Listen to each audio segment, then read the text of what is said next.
Today, I went to the San Francisco Museum of Modern Art, SFMOMA. In the galleries, it's almost impossible not to notice these cartoon-like figures with their eyes crossed out into bold X's.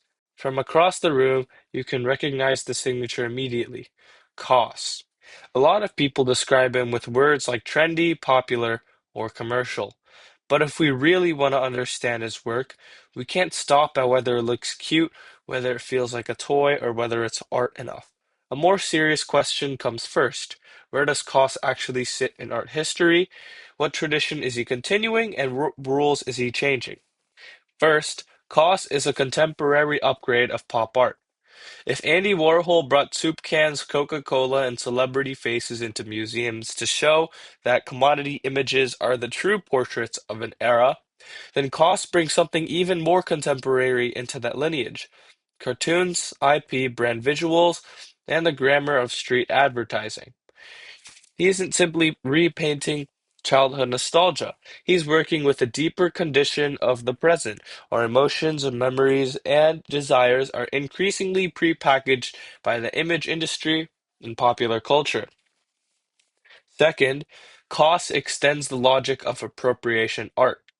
In the 1970s and 80s, appropriation artists argued that images are not purely original inventions, but cultural codes that can be re-edited and recontextualized.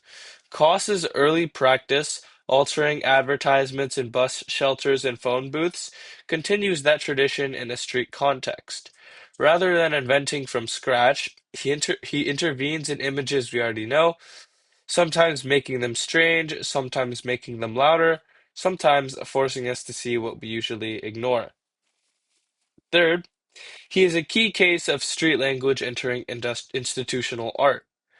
The path from street to museum existed before, think Basquiat and Haring, but Koss enters a very different landscape, a fully globalized, intensely commercial art market. In this sense, he represents a post-street condition. Street codes are no longer only oppositional, they become scalable, reproducible, collectible, sometimes even amplified through collaborations with brands. Fourth, he expands the artwork into a system of distribution and circulation. Koss's influence doesn't come only from sculptures and paintings. It also comes from how they move through the world. Limited editions, drops, resale markets, social media amplification, public sculptures that become pilgrimage sites. From an art historical perspective, this is deeply contemporary. The work is not just an object, it is embedded in an economy of circulation and attention. The museum exhibition is only one node in that system. So, art historically, KAWS matters not because he makes cartoons, but because he reveals how images circulate today across streets, markets, brands, and museums until they become a global visual language. But art history only gives us a map. What truly makes KAWS thought-provoking is the debate he produces.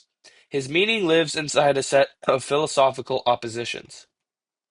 One, the critique of consumerism versus complicity with consumerism. One reading says he holds up a mirror. Consumer culture manufactures emotions and trains desire through mass imagery. The opposing reading says he isn't critiquing the market, he is perfecting it. The work is consumerism at its smoothest. Two, democratization of art versus aesthetic dilution. Supporters argue he lowers the entry barrier. More people can understand the work and feel invited into the museum. Critics argue that accessibility is not depth. Instant legibility can flatten complexity into design.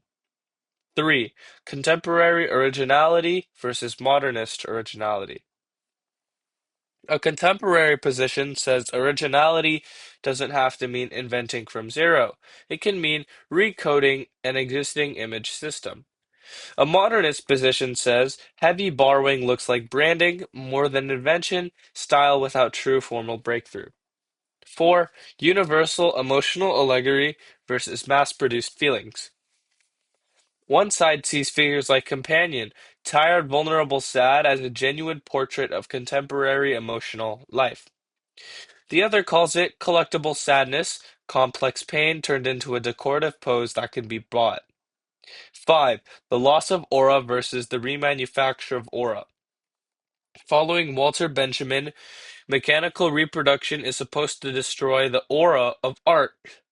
But KAWS suggests another possibility. The market and institutions can recreate aura through scarcity, branding, exhibitions, and monumental public sculptures. Aura doesn't disappear, it gets redistributed.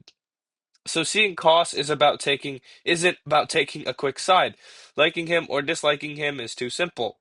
What matters is the contemporary problem he forces us to face. When the same image can be a toy, a street icon, a social media symbol, and a museum sculpture at the same time, what standards do we decide to what art is? That isn't only KAWS's question, it's the question of our image-saturated era.